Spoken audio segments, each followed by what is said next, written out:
বোয়ালখালীত হযরত শাহ সুফি সিরাজ আউলিয়া রহমতুল্লাহ আলাইহির বার্ষিক উরুস শরীফ অনুষ্ঠিত।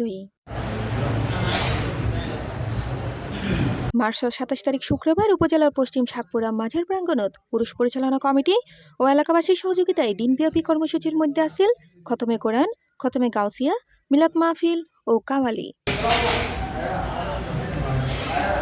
এই সময় উপস্থিত আছিল মাজার পরিচালনা কমিটির সদস্য গিয়াসউদ্দিন, জামাল উদ্দিন, জসিম, তৈয়ব সওদাগর, আলী আকবর, মহানগর ও কোতোয়ালি থানার সাবেক যুবদলের আহ্বায়ক ও বক্সেরহাট ওয়ার্ড বিএনপির নেতা নূর হোসেন নূর, বিএনপি নেতা দিদারুল ইসলাম হাবিব ও বেলাল হোসেন সহ আরো কেউ। এই বোয়ালখালী জমিনুত এই সিরাজ আউলিয়ার মাজারে আজকের দিন ব্যাপী খতমে কোরআন, খতমে গাউসিয়া, খতমে শরীফ সহ মিলাদ কিয়াম সারা দিন ব্যাপী এখানে ছোটখাটো গ্রামীণ মেলা সহ অনেক কিছু হচ্ছে।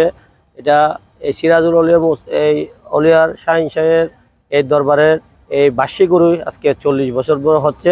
আমি গুণাগার প্রতি বছর প্রায় গত 3-4 বছর থেকে এখানে প্রতি বছর আসার চেষ্টা করি।